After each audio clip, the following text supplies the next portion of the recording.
Hello, this is Thomas K4SWL. If you're new here, I like to do real-time, real-life amateur radio field activation videos, and that's exactly what we're going to do today. Except I'm going to be doing a little something extra. I'm going to introduce you to a brand new radio that I've got in this bag. In fact, this is the entire radio kit. The entire field kit, with the exception of the arborist throw line, is in this bag.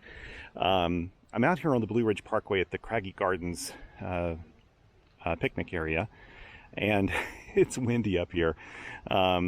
It's kind of funny. I live at about 3,300 feet above sea level. This is at probably 5,200 feet, and there's just a wind band up here that wasn't down where we were. There's a little front moving through today, so it could be windy and gusty at times. Enough so that I'm not going to bother making a cup of coffee like I plan to do. I'll probably just get on with this video and just enjoy it. It's actually beautiful weather. It really is starting to look like fall up here at this altitude. And it's not too busy here at the park right now, but I'm sure to get busier later on as people start rolling in. Right now it's maybe it's about 11:40 in the morning. So not the most popular time. I've got Hazel here with me. Hazel, say hello. She never says hello. Anyway, she's just kind of watching for squirrels right now. This is like her favorite squirrel spot. We take her everywhere, but this particular picnic ground has lots and lots of squirrels and other dogs. I see she's nosy too. So anyway, let's talk about the radio that's in this bag. I just put out an announcement today before I came out here because just today, this radio has been announced, and let me pull it out of the bag here. This bag kind of came with the radio. This is the Penntek TR-45L that's inside, and it's made by John WA3RNC, and he included this bag when he sent this prototype unit to me to test. I've been testing this radio now for a month and a half, roughly about 5-6 weeks, and have taken it to park activations. I've used it at home a whole bunch, but today I'm going to do something a little different with it I haven't done yet, so I'm looking forward to it. I've got my logbook here on top, and then the radio is inside. And this is the TR-45L. A lot of us have been waiting for this radio to hit the market. It is, you know, some of us who have used the TR-35 and the TR-25 know that it's a quality product because John does a fantastic job with his radios. And this has been in the works, I think, maybe over a year now, but for a lot of reasons, including just parts availability and that sort of thing, it's taken a little longer for John to produce this than he had hoped. But frankly, I'm sure TR-35 sales have kept him really busy too. I'm sure they'll continue to keep him busy because the TR-35 is a much smaller radio. I didn't bring it with me, but it's a much smaller radio than this. It doesn't have a speaker or any of the features this radio has. This is a much more kind of shack-in-a-box radio. And before I get started with the activation or anything, I thought I'd maybe just take us on a little tour of the radio so you can kind of see how it's designed and what we have here. Sorry about these strong shadows, but this is just the nature of the beast here in the fall here in the mountains. So first of all, let's talk about just the overall general look and feel of it. I kind of jokingly call it like Apollo-esque. I love the controls. They're very simple. They're spread out. This would be very easy to operate with gloves on, no problem at all. And I like these little handles that protect the front faceplate.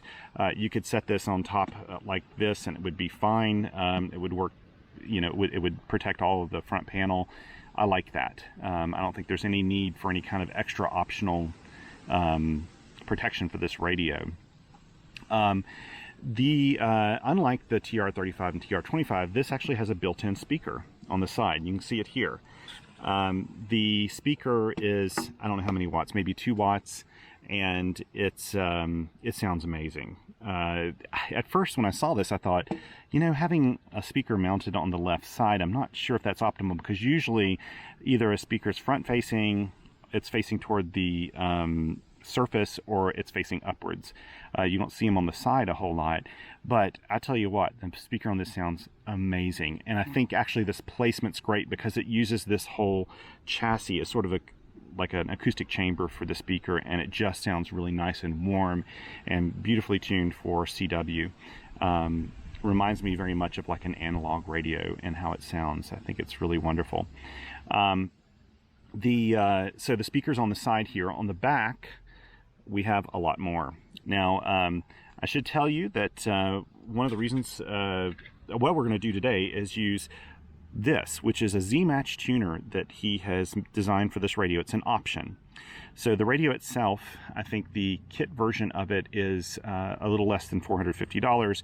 I will probably put all the final pricing information here in this video and in the description. I'll have a link to a QRP post with a lot more detail and links and that sort of thing. But that's for the kit version. John says that this kit is not really for beginners, and I think it just has to do with component density and that sort of thing. I've been in this radio a whole bunch, and it's beautifully designed, but it probably is a little more advanced than the TR-35 and the TR-25 have been. But this little tuner, it's sort of like a ZM2 if you've ever used one of those. It's just a little simple Z-Match tuner, and I find it's quite effective. And it's offered as an option, and you can pay for that separately if you want it. John says that if you do want the tuner option, then order it up front, because it requires some pretty precise drilling into the chassis to mount it later if you order it later. So go ahead and order it with the radio if you want it. I would encourage you to get one of these, actually. So really simple sort of controls on here, analog controls. It's a manual tuner. You have both a BNC and binding post adapters on this radio, which is just fantastic to have two options here. Very few radios have more than one antenna port option, and this is a very useful one, especially when you have a Z-Match tuner. So there's a tuner in and out, so you can turn off the tuner, engage the tuner. This bypasses it when it's in out, and then you have a coax or balance line input, and so it goes between these two, and so you want to make sure those are always in the right order. Another option that comes with the radio that you don't see here yet is there's also an internal battery option. There's a nice lithium-ion battery inside, and that lithium-ion battery will power this radio for just ages. I mean, I have used it for a full week in my shack and in the field, and never had to recharge it. It really does last a long time. But interestingly, we have two different ports. One is red, one is black. They actually have a different pin size in there, so you don't confuse the two. If you get the internal battery option, this red port is the charging port for the battery. When you put the little, the battery option includes a little power supply that charges the battery, and when you insert that, it disengages power to the radio. So you can't charge the radio and only have the charger hooked in and use the radio on the air, because it completely disengages the power source. However, if you want to charge and play radio at the same time, then you use this black input as well, which is the input you use for an external battery. So this is the external battery input, this is the charging input, and those two should never be mixed up. But he did kind of foolproof it by putting different pin sizes in there so they can't be. There's nothing really on this side. On the bottom, we have just two simple feet which prop it up at a nice angle. They're little rubber feet. On the front, and this is really, I personally really love the aesthetic of this thing a whole lot. I love this analog meter. I mean, that is something that really sticks out on the radio. So we have an analog meter up here. This is both your, it's your S meter, it's your forward and reverse meter. So like for your SWR, you have it in reverse and forward for power output. And I'll kind of move around here and show you what these are, sort of in a clockwise motion here. Next to the meter and underneath the handle, there's a little switch here you can see. That's a dial dimmer switch. So with this engaged, the dial's on full brightness and then dim. There is no off setting for the backlighting. I don't mind that at all, because frankly, the internal battery in this is so robust that I've never found that I needed to conserve power, the receive current on it, or the current on it very much. So I've always, I kind of like having it on. This is a kit radio though, so it wouldn't be a really big deal to go in there and probably put your own mechanical switch in to have a real, on and off if you really wanted to with the brightness. I'm sure there's a way to probably modify that if you felt like it, but again, I don't think it's necessary. Up to the right here, we'll kind of go clockwise. The RF power switch, this is a toggle switch that goes from forward and reverse. Like I said, this in forward shows you your forward power out. In reverse, it's showing you your SWR back to the radio. Right here we have a TX power knob, and this pot basically will set it between minimum and max. I find that, like, I think it's right in here, it's about 5 watts, and all the way to max it's 7 watts or so. It's very effective. You can of course change it and turn it down all the way if you like. Right here to the right of the TX power knob, you have a dial lock. So I'll show you how that works. I'm gonna go ahead and flip on the radio here with the power switch. And in this contrast, I'm not sure how easily you'll be able to see the control, but basically if you flip this up, it locks the dial, so you can't, none of the dial's not going to move on you during an activation or whatever. Flip it again and it unlocks it. When you hit the battery check, it shows you, it gives you a tone which tells you, it can help you kind of zero beat somebody if you really want to, when you're doing CW, if you match tone. So you can hear that little side tone there, but it also shows you if your battery is charged up, which this one is. Of course, here you have a tuning knob and encoder, and it works very well. You basically have, it defaults to different ones on different bands, but basically you can go in here to the tens or hundreds position and flip between those two by just pressing the encoder in or out. Very easy to use. If you want to change the 1 kilohertz position, you can press and hold, and that puts you under, like this is at 7.063 right now. Now you can move it in 1 kilohertz increments if you really want to zoom across the band really quickly. And then if you press and hold it again, it takes you down to the thousandth position down here. So if you really want to fine tune, you can do that as well. And press it once shortly to put it back into its normal position. So here I usually keep it on the 10th position, but at the top of the radio, you have, at the top right here, you have a control, and this is one of the switches that you move up and down temporarily. So you push it up once, and it comes back to the middle position, and you notice there's a little light on here. And that is your RIT control. So you can change your receive frequency with this. It works really well. RIT's kind of nice if you're working someone who has a lot of receiver drift, and it's also really nice if you're trying to work someone split. RIT control works very well, and you know it's engaged because this bright yellow button. I don't know if you can see that very well in this video or not in this contrast. To disengage it, you just press it up once more. When you press it down, that changes the receive mode. Now that is the basically between CW wide and CW narrow. You can think of it as SSB wide narrow as well, but this is tailored for CW because obviously this is a CW transceiver. So when you switch between these two, it changes the filter width. The button below that, or the toggle below that, is the same as this one. When you push it up once, you select the band. And so I can run through the bands here.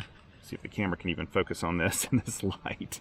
When you flip it up, it just goes each, one at a time through the different bands, which is 80 meters, 40 meters, 30 meters, 20, and 17. It only goes in one direction, but we're talking about a pretty, we're only talking about a 5-band radio, so it's easy to flip through those. There is no down with that. When you push this down, actually, it puts you in VFO-A and VFO-B. It toggles between VFO and VFO-B. That works very effectively. Of course, this is your power switch. On the right side here, there's actually another switch underneath the handle, which is the top one is an audio filter. When that's engaged, that engages, first of all, you have to have the RX mode set to narrow to begin with. Then when you flip this up, that engages yet another 700 hertz audio filter. So if you have it on narrow setting and it's still a little too noisy with stations around you, say in a contest, you can flip on this audio filter and it definitely helps a lot with that. Makes the filter sound much more narrow with a lot less clutter. It does not work in the wide mode, of course. Down here is a speaker on and off switch, so you can turn off the internal speaker if you like, if you're running with headphones. Now the rest of the controls here, pretty self-explanatory. This is a volume or AF gain control, so that is very easy to change. There's also a notch filter, and when it's completely in the out position, like it is right now, I hope you can see this. If it's in the out position, that means basically the notch is not engaged, essentially, and then you can change it just by moving it around. I find this to be really, really effective in eliminating QRM that's around you, and I've done that before.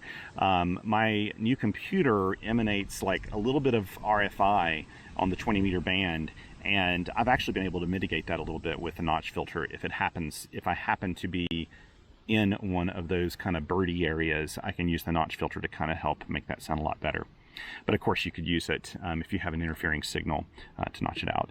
Then you have an RF gain control, dedicated RF gain control, which is great, and a key or speed control. And as you change this, the display will tell you what your speed is. So if you move it up to 1920, it'll go all the way up to what? 41 words per minute. That's way too fast for me. I'll set this to 18 right now, or maybe 19. I'll set it to 19.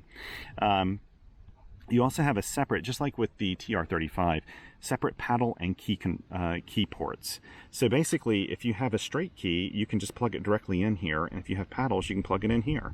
Or if you'd like to operate your paddles as a straight key in order to test the, the SWR or something, you can do that. Now above the key or speed, and this is the last control, this is the record and play function. This is for CW message memories. So basically when you tap this to the right, it puts it in record mode, and I may just demonstrate that as I do this activation.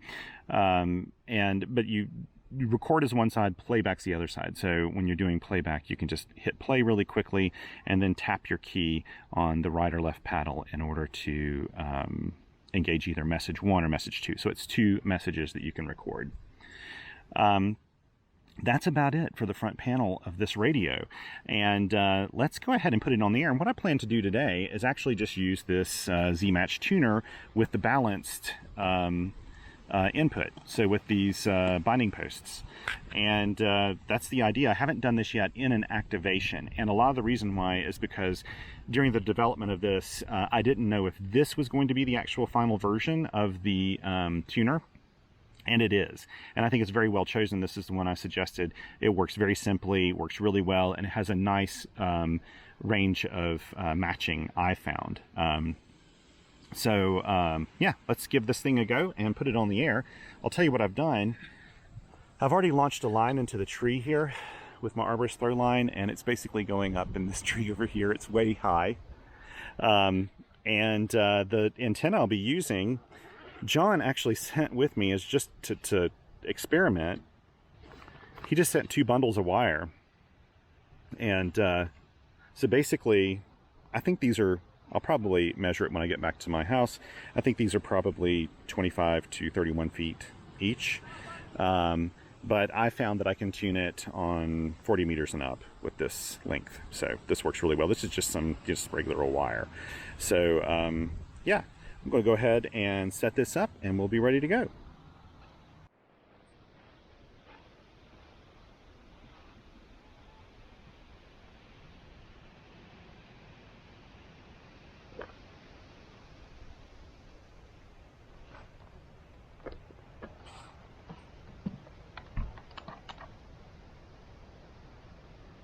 Of course, you could put this on, you could put little banana jacks on this so that you would never have to do this if you didn't want to, but I'm just doing it this way. Keep it really simple. And then I find the opposite end of the line here, which is this.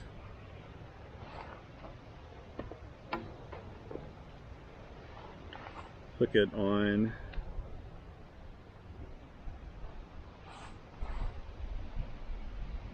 oh, whoops, got it running around the wrong way here.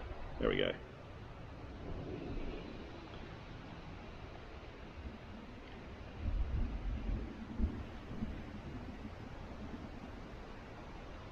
There we go. Now just pull this wire up.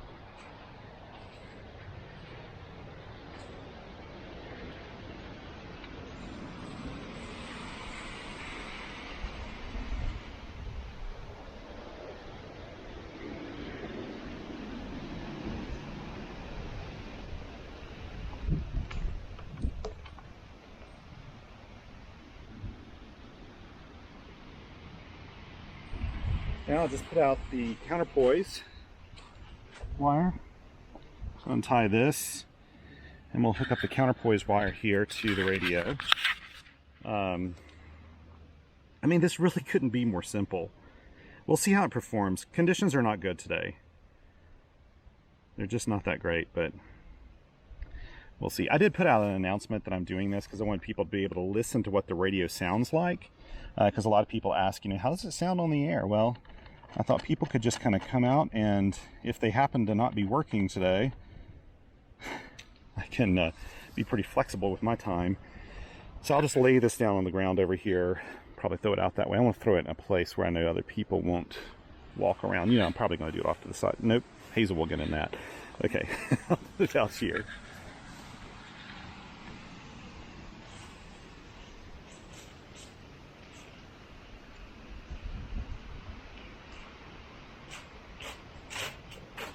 And that's it. That's all you have to do. Okay. So this is real time, real life we're doing here. You can see I'm not editing this. And now I will tell you up front, don't expect me to be a master at doing the Z-match tuning. You know, you get a little used to doing it. I've had some really good time, or really good luck matching it in the past. But that may not be today. I don't know. We shall see. Get my water out here too. Okay, here we go. This, you know, this to me is like a lunchbox KX1.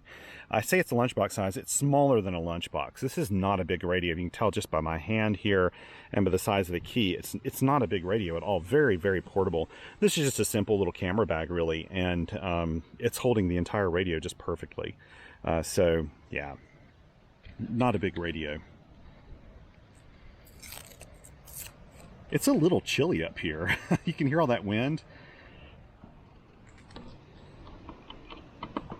I don't know what the temperature is right now, but we have a front moving through.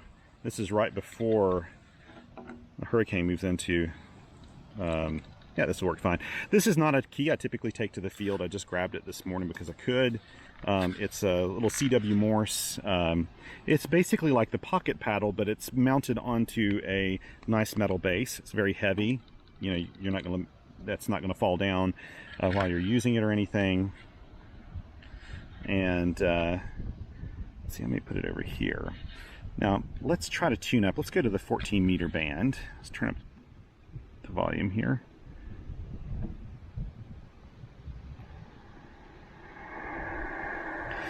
Let's move to the 14 meter band.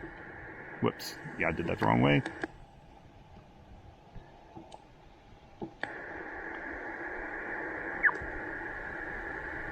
Not a lot of signals out there today. That doesn't sound super promising.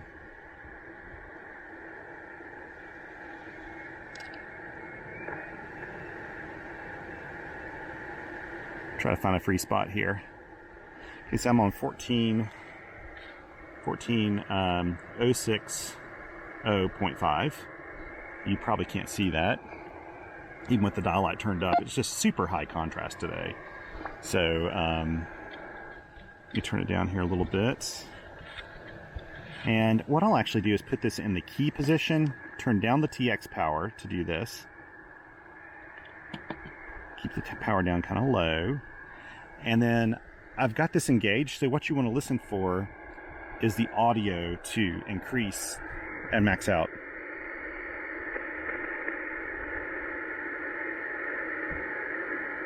Make sure I've got this engaged. Tuner in, balance, balance down. There we go, yep. Okay.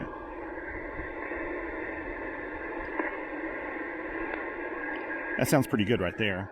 Oh, and I should say this is a high VSWR meter here. Whew. Let's go up here to 58 or 57. 57.5. Surely nobody will be there, right? Okay, let's see. Oh, I nailed it. That's a perfect 1-to-1 SWR. Now, when I turn up the power, that could change things a bit. Yeah, it went up a little bit. So now all I do is just tweak it back here at the back a little bit. Okay, it went down a little bit there. That's still a...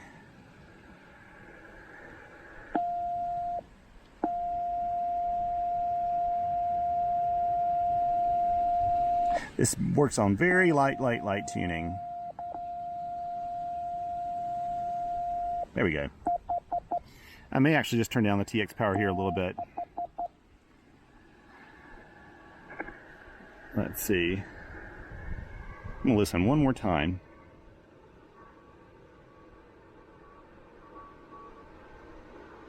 And you can't see me doing this, but I have to look at the, I'm listening up front.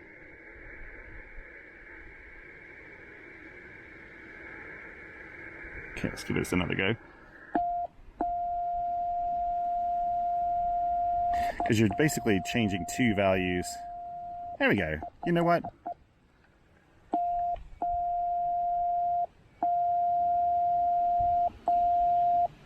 See what my forward power is. Okay, there we go.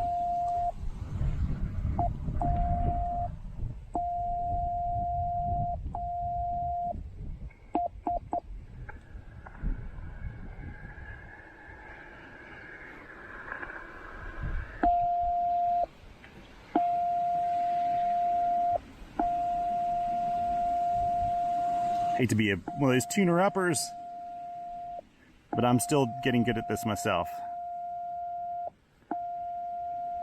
There's an art to this.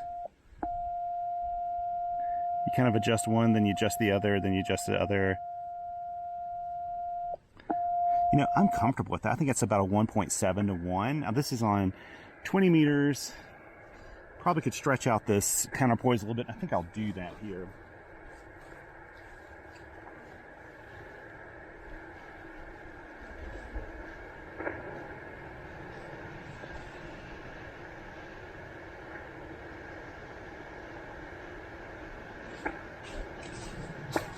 See if this makes a difference, because I didn't exactly have that out all the way. There we go. I'm getting a little bit lower now.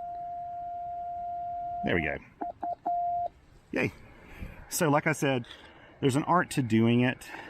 If you're doing this kind of tuning up where you're making all this noise, you really want to be in a spot where you're not going to be disturbing people. Now, let's put this back in the paddle position. And let's record the CW memory for POTA now. So what I do is I press this button here, or not button, but the toggle switch. I hit record on that, and then I hit the DIT. And now I record my CQ.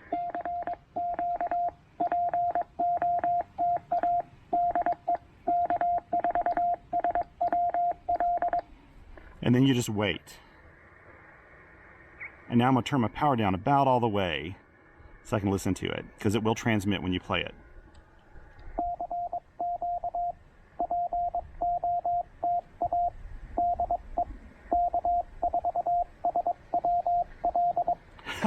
See how easy that is? John did a great job working on this. That is one of the trickier things to do. Now let's do a recording for this paddle. Now it's on, so that's the DAW side. And what I'll do is record. Oh, I waited too long. I've talked too much. This times out after just a few seconds, so that's the reason why you just need to go ahead and hit it. What I'm going to do is record a RR Thank You 72's DEK4SWL exchange. If I'm lucky, maybe I'll get it right the first time again.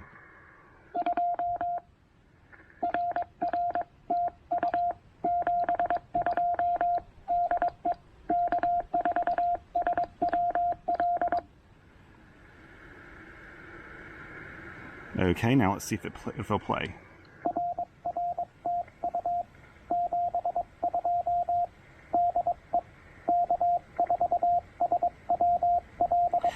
I tell you what, I mean, I can't even do that with my KX3 and KX2.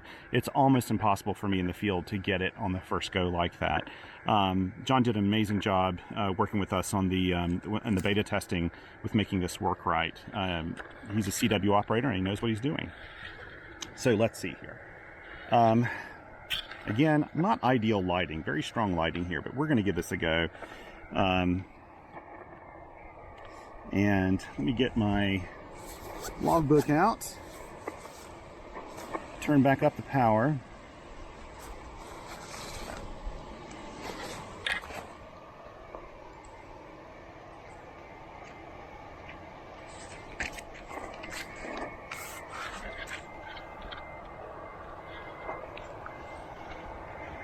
Okay, so we're going to say K3378 NC.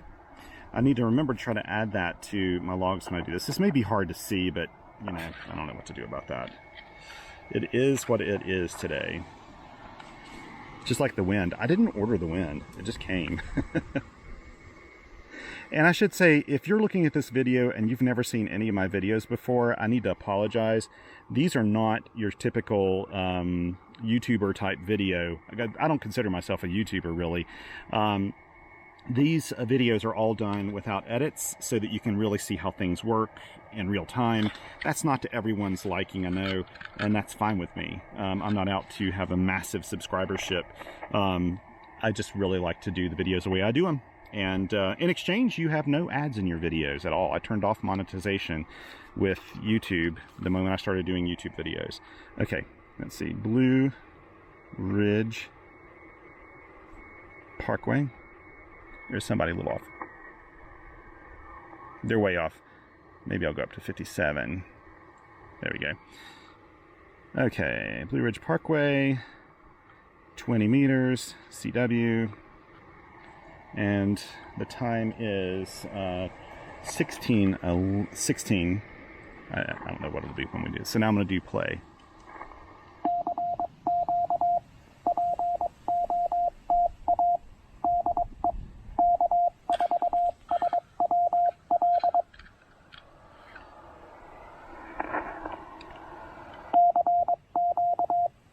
So what I'm doing is hitting this to the right, then I hit my right key, and that's sending message number 1.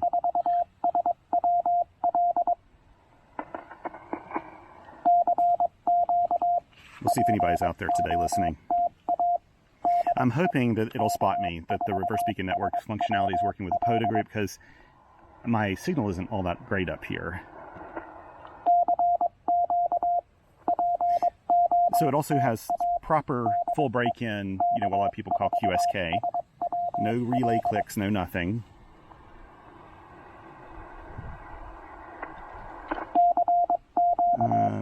Yeah, I'm just checking all the things here. I didn't move anything, did I? Nope. And I don't have RID engaged. Nope.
I may slow this down a little bit. It sounds a little faster than 19 words a minute. Maybe it's really closer to 20. I don't know, but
Turn it down 19.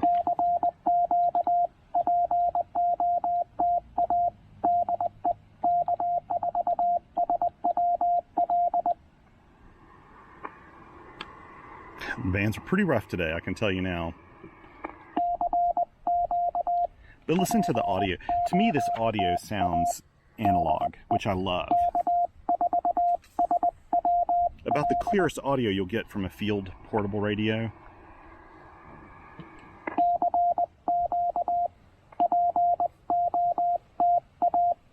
I'm hoping, by the way, so if you're watching this video, it's going to be way out of sync with my other videos.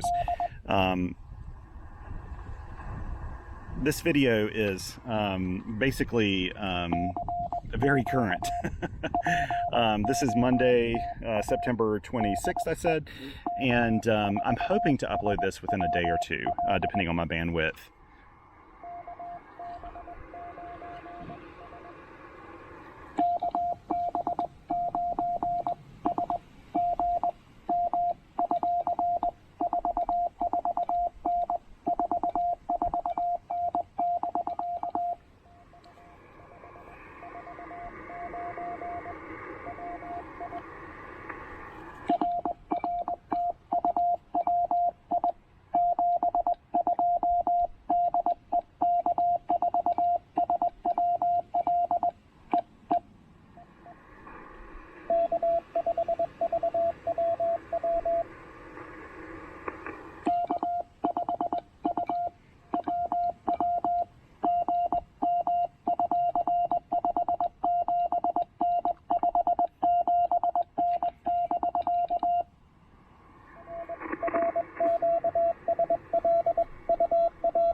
Please come up a little bit.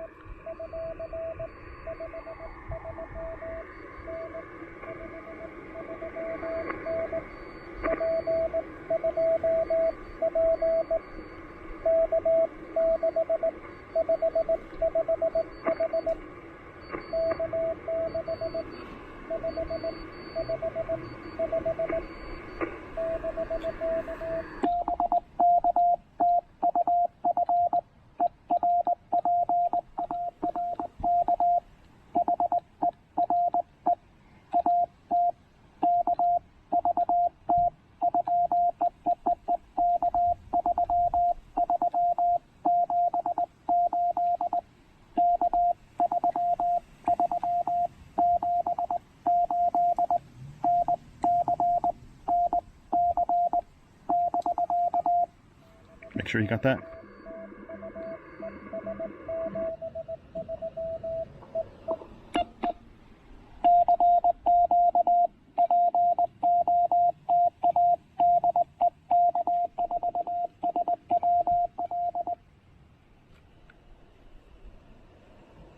I actually have the narrow filter. That was the narrow filter engaged.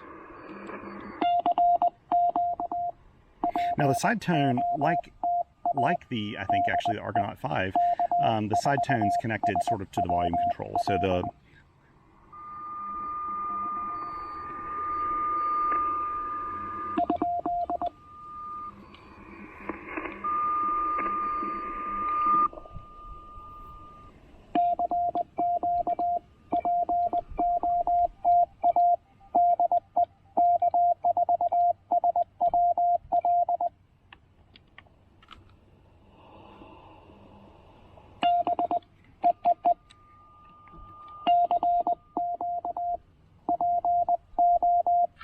Let's see what Hazel's doing.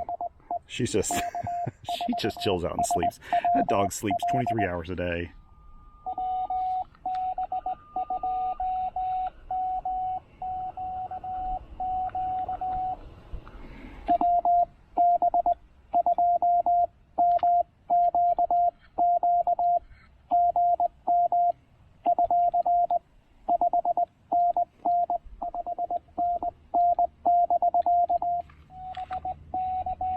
Listen how clean and clear that audio is, how low the noise floor is. You don't hear any noise at all, and I've got the volume up, cranked up.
There we go again. So I've got 1, 2, 3, 4, 5, 6, 7. So 7 so far.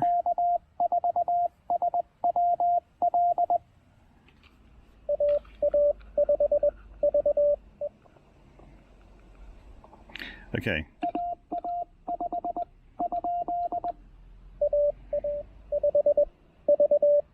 VE.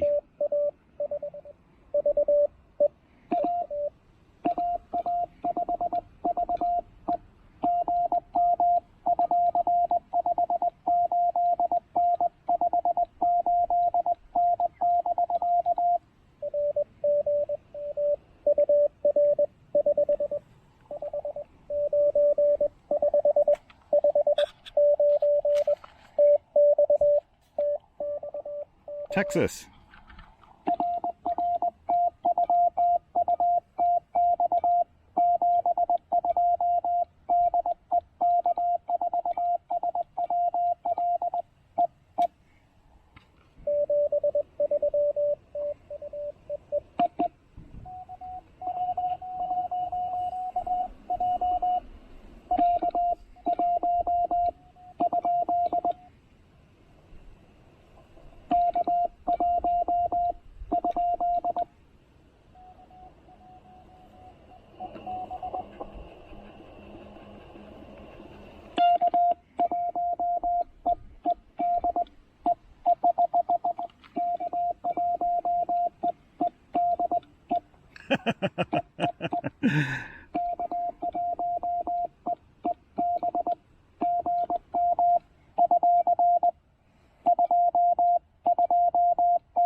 That's with the 700 hertz filter on.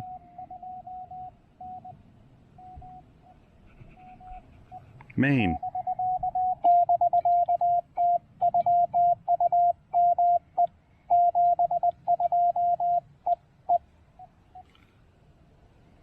Is there somebody else there?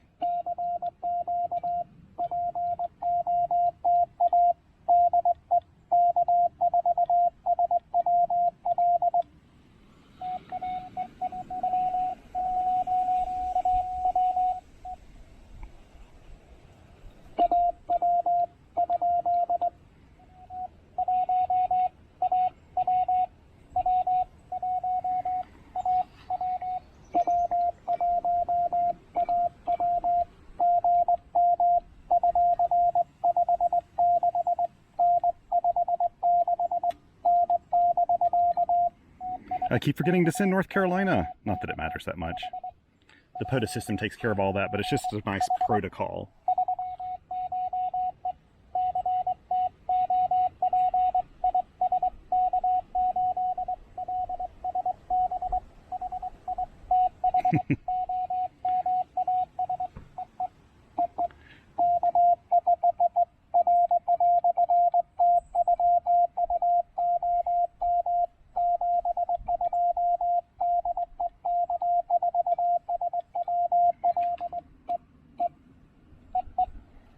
That's W1AW. So that's W1AW. I think I heard it correctly as N3XLS at the controls. That's just fantastic. Maybe I got that wrong. I was half paying attention to something else here on the side.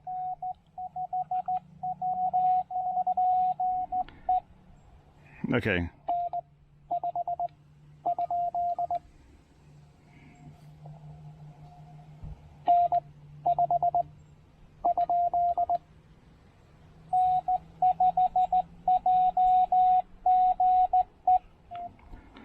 Okay, there we go.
You hear that fading going on?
Here's what it sounds like if I turn the filters.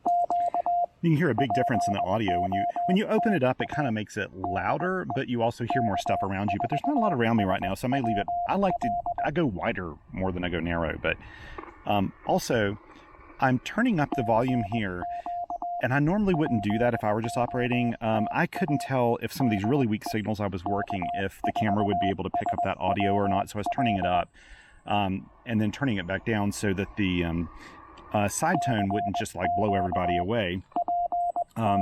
But normally I wouldn't be changing that because the receiver's so quiet. I can hear those signals just fine, but I don't know if the camera can pick that up.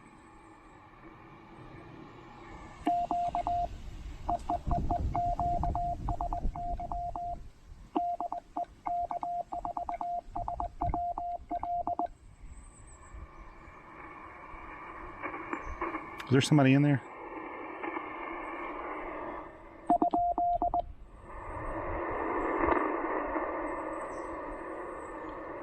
Always.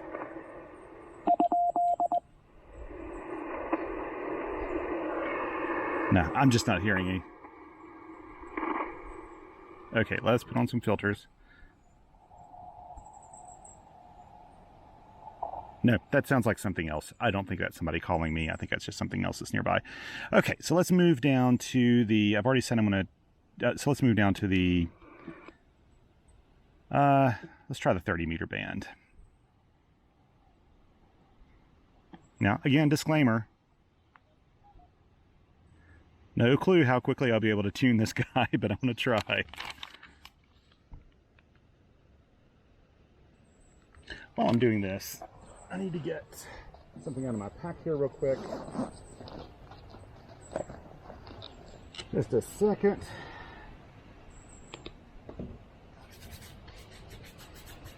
There's so much sun getting on my hands, I'm actually going to put sunscreen on my hands here. Always takes sunscreen to the field. Okay, here we go. Let's try our best here now. Let me turn off the filters. And then let's listen. Let's turn up the volume.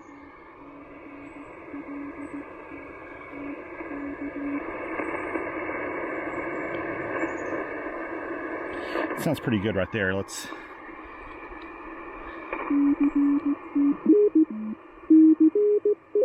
That's somebody on 113. So let's go to 114 here. Turn down the...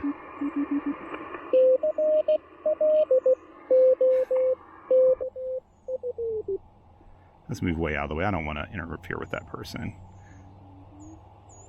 And there's somebody else on that other side. Okay. Let's try 115.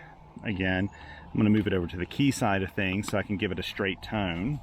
Turn down the power a little bit. And look at the reverse. Excellent reverse. Excellent. Let me turn down the volume here. That goes up a bit with that now.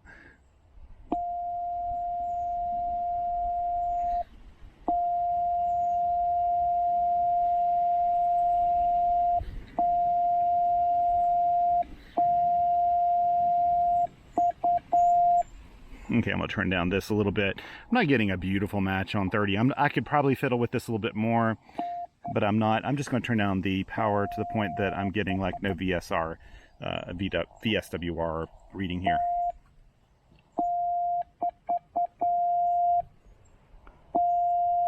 That's maybe about a half a watt. Let's see, maybe I'll tinker with this just a bit more. Let's see. I hate to be one of those tuner-uppers. But nobody will ever know, right? Put it way out. sometimes it's all about finding that little null, that little spot in there where it goes down.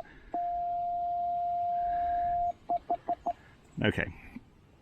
Again, I think if I use 31 feet, this would probably tune up just fine on 30 meters.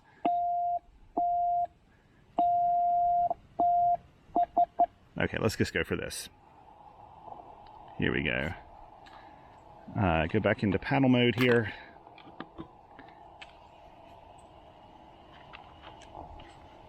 Obviously, there's nobody there. I would have disturbed them if they were, but they're not there. Okay.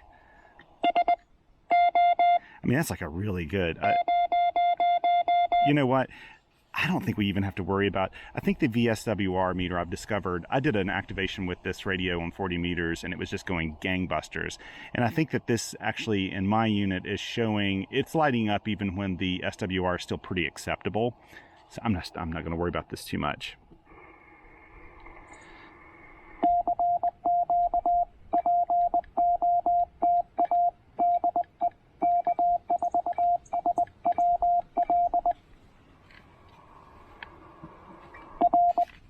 Okay, wait.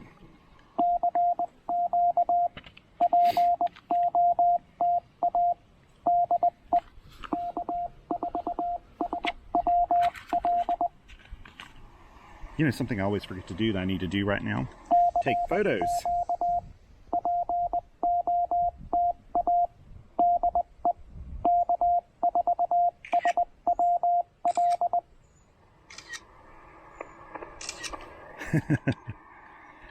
You're privy to this in my videos. My videos are so well done and so well edited, I leave in all this stuff. I know a lot of other YouTuber ham radio people take the mickey on me sometimes, but this is just how I fly. Call it slow ham radio TV.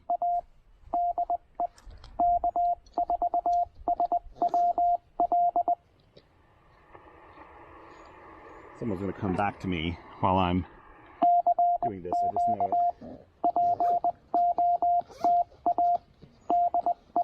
We'll plug in my external power here for the camera.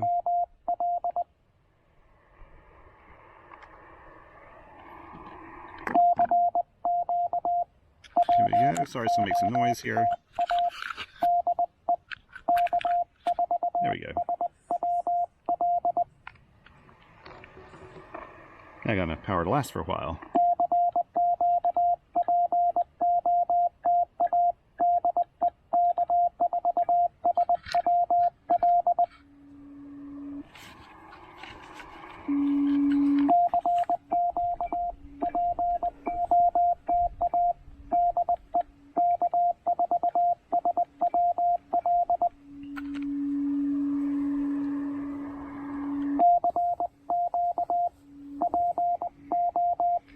Hazel is just chilling out over here.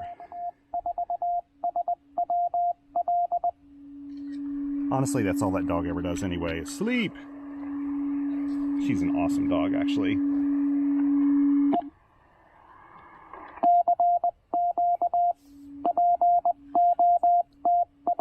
That's somebody tuning up nearby, but they're actually not like right on me or anything.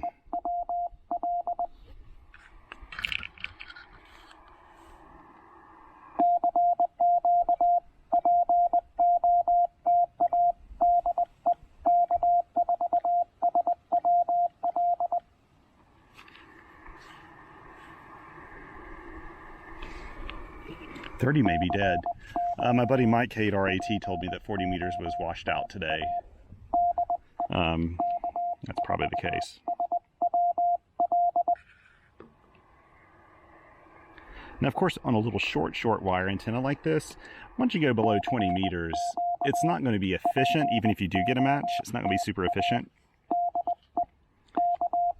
I need to actually measure this wire, but I'm guessing it's no more than like 25, 27 feet, something like that.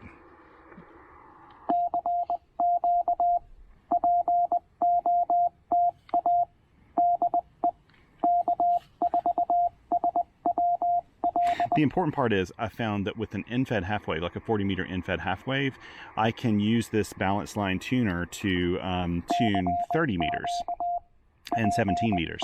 And that comes in really handy because sometimes when you have an end-fed half wave out and say there's a contest or something going on where the bands are crowded, you can move to those WARC bands for POTA. And by the way, POTA is completely allowed on those bands. It's not considered a contest, so you can play POTA all you want to on those WARC bands. 60, 30, 17, 12. I'm just not hearing a lot here. We make up to 17 meters. To be honest, I've done the activation. I've got plenty of contacts here, but for kicks, I'm going to go down to 40. If for no other reason than to just, okay.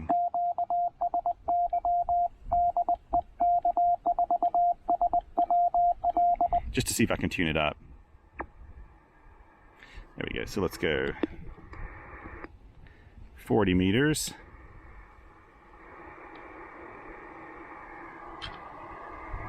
Okay.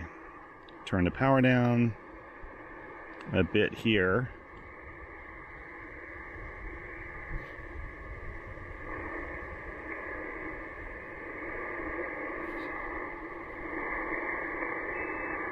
And now move it over to the key side.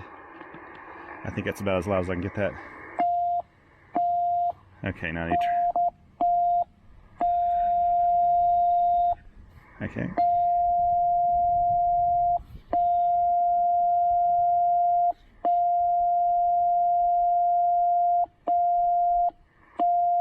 It's showing like a 1.7 to 1.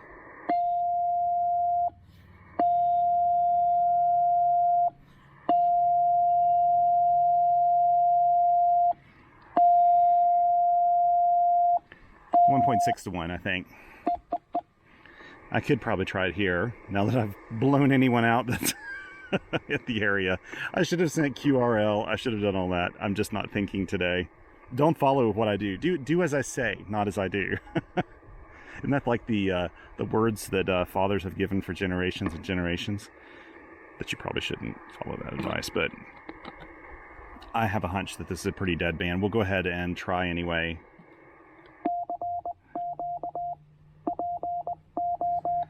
Again, I'm not worried about that VSWR light. This is not very high. I don't think I'm going to damage the radio with this at all.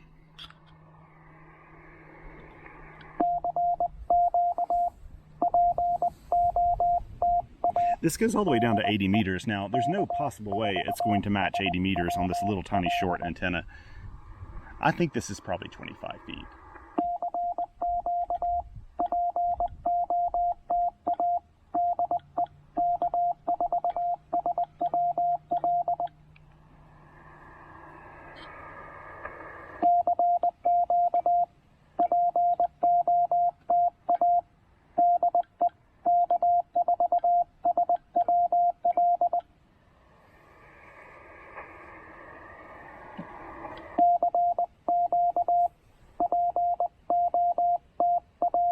I suspect this is going to be a long video, and you know what? The longer it is, the longer it'll take me to get it uploaded. I've told readers and subscribers many times that I don't have good internet at home. I have really, really horrible internet. It's slightly better than dial-up. But I do have a hotspot that works on the 4G LTE system. And sometimes I can use it when conditions are right and do uploads and things like that. I have to pay a lot for that data, but it's something I'm happy to do if it means I get my videos uploaded more quickly, especially videos like this. Okay. I didn't catch that.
57 in South Carolina.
There we go.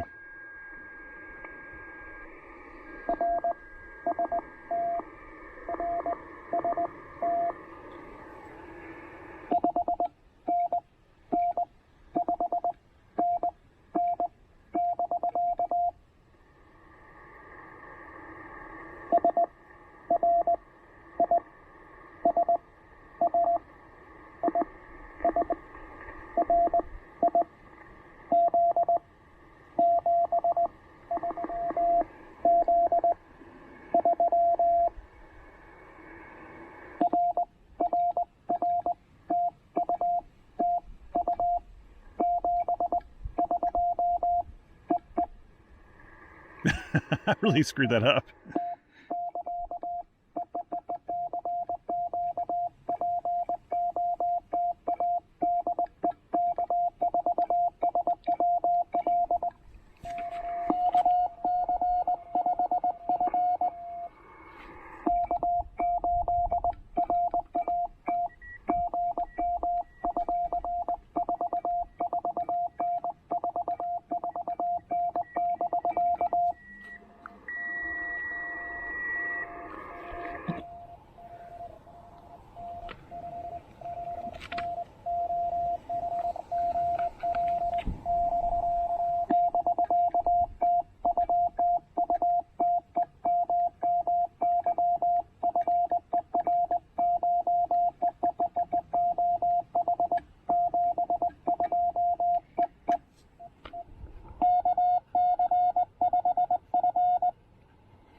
It's being more productive on 40 than I thought.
229. I know he's in Ohio right now. That's Eric.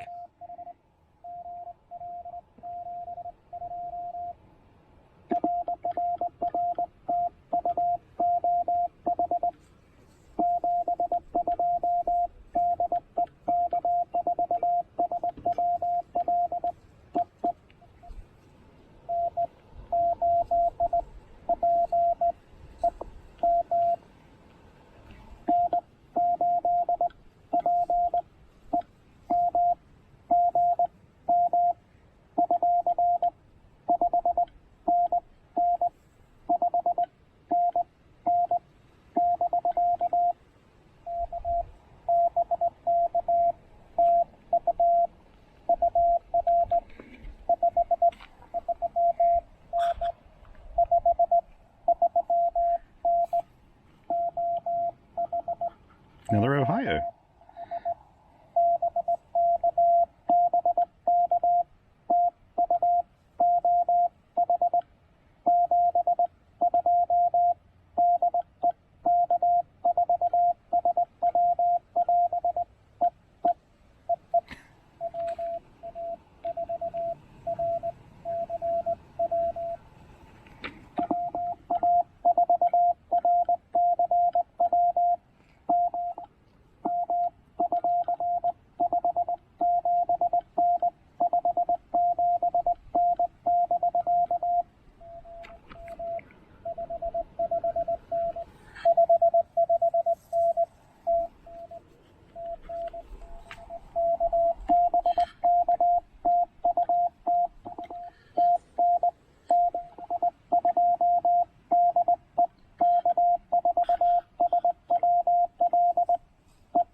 Anybody else?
Oh, there we go.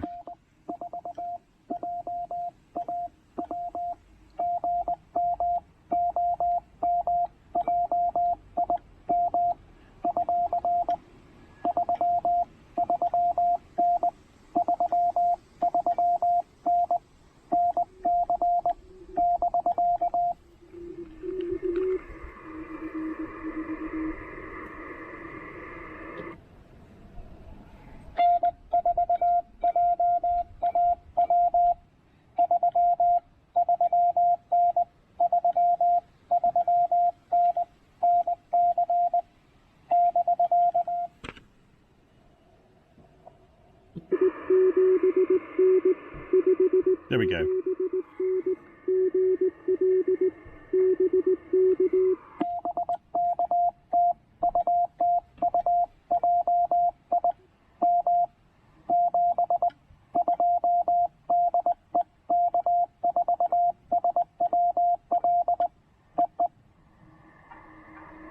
He's in there just barely.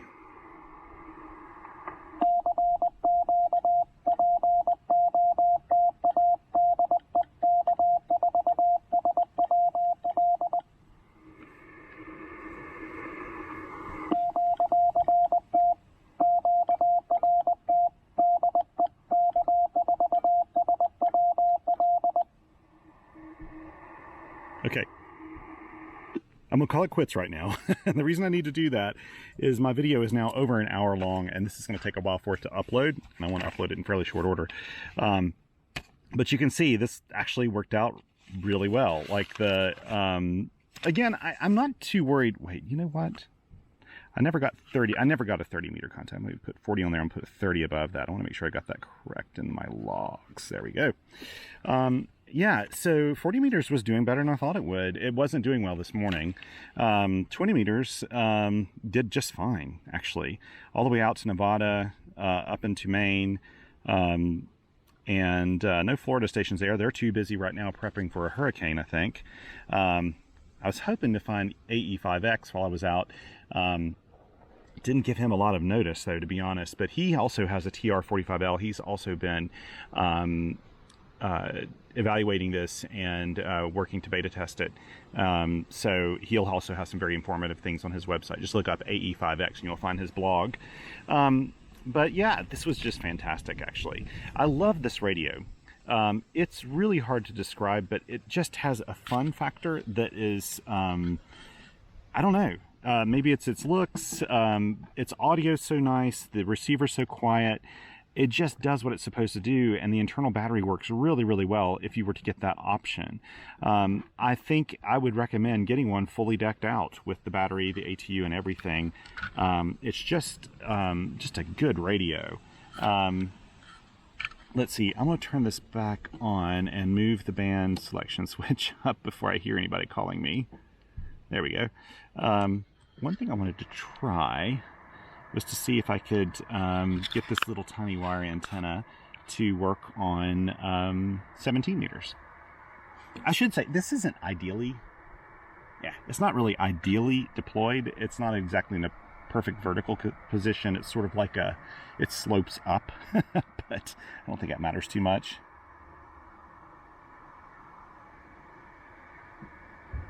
Boy, the band's so quiet, it's hard to tell.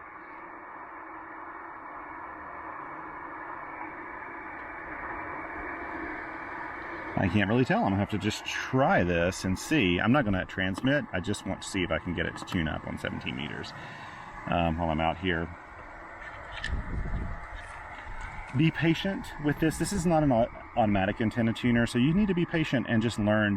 If things don't work out, you'll get better at this. You know, it's just kind of an art, and I'm not that great at it. Okay, there we go. Let me turn this down. So I'm getting a good SWR reading right there. Now I'm going to move it up. Now let's see.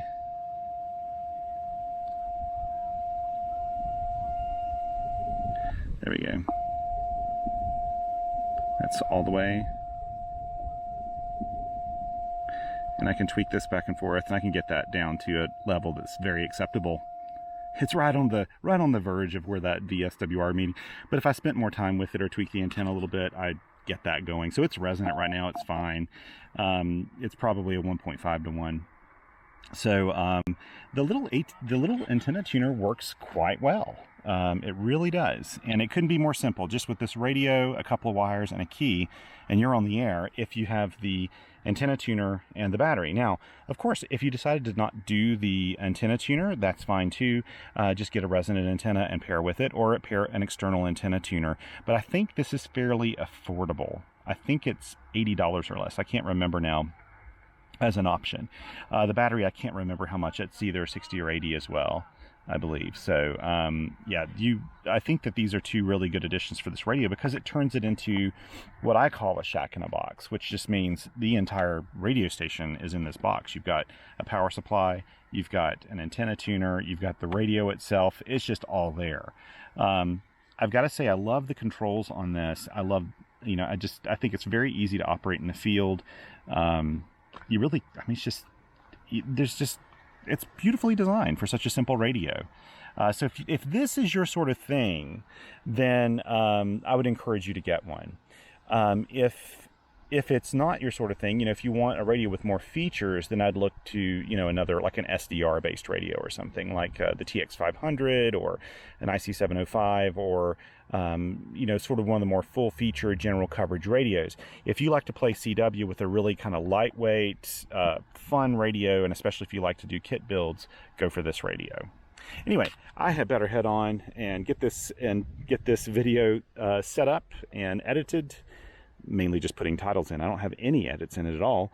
Get Hazel back. She probably wants lunch. I want lunch, so we'll just make that work. Thank you again so much for joining me today. And if you got any questions or comments, you can put them in the comment section of the video below. Also check on QRPer.com for a link to a full article with more information about this radio. And that'll be in the description below. Again, thank you so much for joining me today. And until next time, 7 threes.